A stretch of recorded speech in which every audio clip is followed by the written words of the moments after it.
ಅಷ್ಟಕ್ಕೂ ಗೋವಾದಲ್ಲಿ ಏನಾಗಿದೆ? ಗೋವಾದ ಒಂದು ಕ್ಲಬ್ಬಲ್ಲಿ ಸಿಲಿಂಡರ್ ಬ್ಲಾಸ್ಟ್ ಆಗಿ ತುಂಬಾ ಜನ ಸತ್ತೋಗಿದ್ದಾರೆ. ಈ ಸಿಲಿಂಡರ್ ಯಾಕೆ ಬ್ಲಾಸ್ಟ್ ಆಯ್ತು ಅಂತ ನಿಮ್ಗೆ ಗೊತ್ತಾ? ಅಂಡ್ ರಾಜಸ್ಥಾನದಲ್ಲಿ ಹುಡುಗರಿಗೆ ಮದುವೆ ಆಗುವಂತ ಟೈಮಲ್ಲಿ ತಮ್ಮ ತಾಯಿ ತಮ್ಮ ಎದೆ ಹಾಲನ್ನು ಕುಡಿಸುತ್ತಾರಂತೆ. ಈ ತರ ಯಾಕೆ ಮಾಡ್ತಾರೆ ಅಂತ ನಿಮ್ಗೆ ಗೊತ್ತಾ? ಅಂಡ್ ಇದೇ ತರಹದ ಇನ್ನೆಷ್ಟೋ ಇಂಟ್ರೆಸ್ಟಿಂಗ್ ಫ್ಯಾಕ್ಟ್ಸ್ ಈ ವಿಡಿಯೋದಲ್ಲಿರುತ್ತೆ. So don't skip the video. ನೀವು ಒಂದು ಸಾರಿ ನಿಮ್ಮ ಕಣ್ಣನ್ನ ಈ ತರ ಬ್ಲಿಂಕ್ ಮಾಡೋದಕ್ಕೆ 0.25 ಸೆಕೆಂಡ್ಸ್ ಬೇಕಾಗುತ್ತೆ. ಅಂದ್ರೆ ಇದು ಒಂದು ಸೆಕೆಂಡ್ಗಿಂತ ತುಂಬಾ ಕಡಿಮೆ. ಆದರೆ ಈ 0.25 ಸೆಕೆಂಡ್ಸ್ ಅಲ್ಲೇ ಅಂದ್ರೆ ನೀವು ಒಂದು ಸಾರಿ ನಿಮ್ಮ ಕಣ್ಣನ್ನ ಬ್ಲಿಂಕ್ ಮಾಡೋದ್ರೊಳಗಡೆ ಈ ಬ್ರಹ್ಮಾಂಡದಲ್ಲಿ ಏನೆಲ್ಲ ಚೇಂಜಸ್ ಆಗುತ್ತೆ ಗೊತ್ತಾ? ನೀವು ಒಂದು ಸಾರಿ ನಿಮ್ಮ ಕಣ್ಣನ್ನ ಬ್ಲಿಂಕ್ ಮಾಡೋದ್ರೊಳಗಡೆ ಈ ಬ್ರಹ್ಮಾಂಡದಲ್ಲಿ ಒಂದಲ್ಲ ಎರಡಲ್ಲ 15,000 ಹೊಸ ಸ್ಟಾರ್ಸ್ ಹುಟ್ಟುತ್ತೆ. 300 ಸ್ಟಾರ್ಸ್ ಸ್ಫೋಟಗೊಳ್ಳುತ್ತೆ. 15 ಮಿಲಿಯನ್ ನಕ್ಷತ್ರ ಇಲ್ಲದೆ ಇರುವಂತ ಗ್ರಹಗಳು ಅಂದ್ರೆ ರೋಗ್ ಪ್ಲಾನೆಟ್ಸ್ ಫಾರ್ಮ್ ಆಗುತ್ತೆ. ಅಂಡ್ ಸೂರ್ಯನಲ್ಲಿ 175 million tons of hydrogen burn ಆಗುತ್ತೆ. ಅಂಡ್ ಸರಿಸುಮಾರು 30 ಬ್ಲಾಕ್ ಹೋಲ್ಸ್ ಫಾರ್ಮ್ ಆಗುತ್ತೆ. ಅಂಡ್ ಈ ಬ್ರಹ್ಮಾಂಡ 5,27,250 ಕಿಲೋಮೀಟರ್ ವರೆಗೆ ಎಕ್ಸ್ಪ್ಯಾಂಡ್ ಆಗುತ್ತೆ. ಅಂಡ್ ನಮ್ಮ ಮಿಲ್ಕಿ ವೇ ಗ್ಯಾಲಕ್ಸಿ 250 ಕಿಲೋಮೀಟರ್ ವರೆಗೆ ಪ್ರಯಾಣ ಮಾಡುತ್ತೆ. ಅಂಡ್ ಇದು 125 ಮೀಟರ್ಸ್ ವರೆಗೆ ಬೆಳೆಯುತ್ತೆ.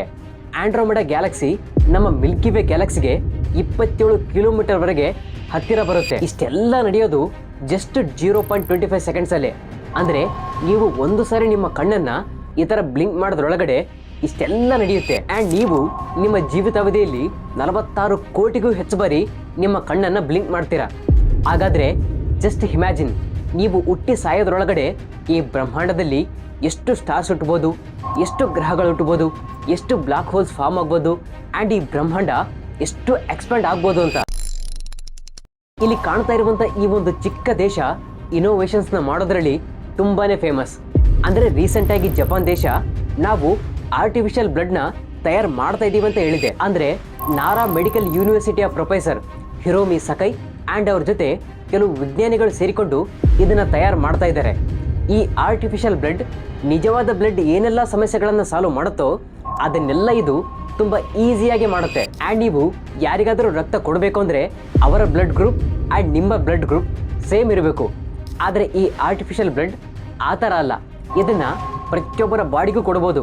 ಇದು ಪ್ರತಿಯೊಬ್ಬರ ಬಾಡಿಯಲ್ಲಿ ತುಂಬಾ ಚೆನ್ನಾಗಿ ಕೆಲಸ ಮಾಡುತ್ತೆ. ಅಂಡ್ ಇದರಿಂದ ಯಾವುದೇ ತರಹದ ಇನ್ಫೆಕ್ಷನ್ಸ್ ಆಗಲ್ಲ. ಅಂಡ್ ನಿಜವಾದ ರಕ್ತ 42 ದಿನಗಳವರೆಗೆ ಬಾಳಿಕೆ ಬಂದ್ರೆ ಈ ಆರ್ಟಿಫಿಷಿಯಲ್ ಬ್ಲಡ್ ರೂಮ್ ಟೆಂಪರೇಚರ್ ಅಲ್ಲಿ 2 ವರ್ಷಗಳವರೆಗೆ ಬಾಳಿಕೆ ಬರುತ್ತೆ. ಇದನ್ನ ದೇಹದಲ್ಲಿ ಆಮ್ಲಜನಕವನ್ನು ಸಪ್ಲೈ ಮಾಡೋದಕ್ಕೋಸ್ಕರ ಬಳಕೆ ಮಾಡ್ತಾರೆ. ಅಂಡ್ ಇದು ರೆಡ್ ಬ್ಲಡ್ ಸೆಲ್ಸ್ ಮಾಡೋ ಎಲ್ಲಾ ಕೆಲಸಗಳನ್ನ ಇದು ಮಾಡುತ್ತೆ.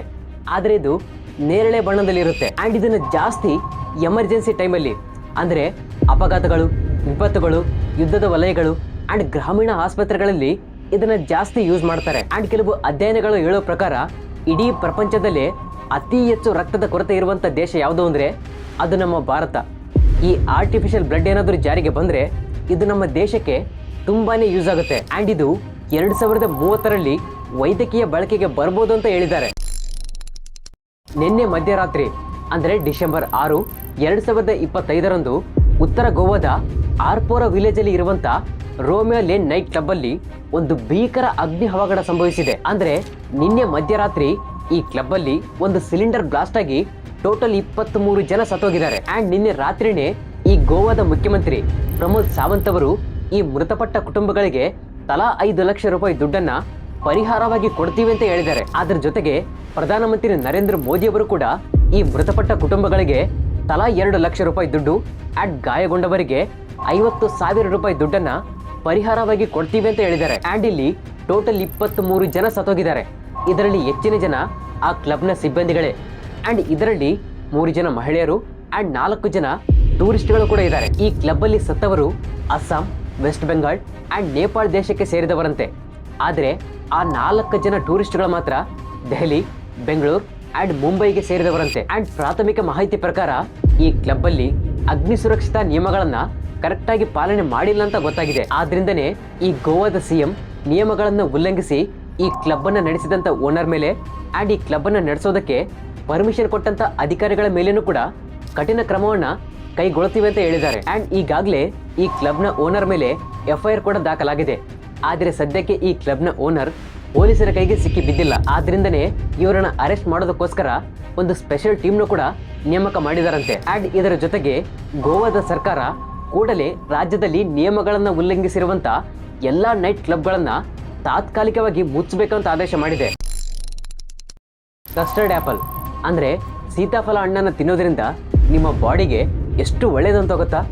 ಈ ಸೀತಾಫಲದಲ್ಲಿ vitamin C, ಪೋಲಿಫಿನಾಲ್ಸ್, flavonoids and carotenoids ಅನ್ನೋ ಆಂಟಿ ಆಕ್ಸಿಡೆಂಟ್ಸ್ ಇರುತ್ತೆ. ಇವು ನಿಮ್ಮ ಬಾಡಿ ಸೆಲ್ಸ್ನ ಡ್ಯಾಮೇಜ್ ಆಗದೇ ಇರೋ ಥರ ಕಾಪಾಡೋದ್ರ ಜೊತೆಗೆ ನಿಮ್ಮ ಸ್ಕಿನ್, ಹಾರ್ಟ್ ಅಂಡ್ ಕಣ್ಣುಗಳನ್ನ ತುಂಬಾ ಹೆಲ್ದಿಯಾಗಿ ಇರೋದಕ್ಕೆ ಹೆಲ್ಪ್ ಮಾಡುತ್ತೆ. ಈ ಸೀತಾಫಲದಲ್ಲಿ ವಿಟಮಿನ್ ಸಿ ಇರೋದ್ರಿಂದ ಇದು ನಿಮ್ಮ ಬಾಡಿಗೆ ಇನ್ಫೆಕ್ಷನ್ಸ್ ಆಗದಿರೋ ಥರ ಕಾಪಾಡೋದ್ರ ಜೊತೆಗೆ ನಿಮ್ಮ ಹ್ಯುಮಿನಿಟಿ ಪವರನ್ನ ಸ್ಟ್ರಾಂಗ್ ಮಾಡೋದಕ್ಕೆ ಹೆಲ್ಪ್ ಮಾಡುತ್ತೆ.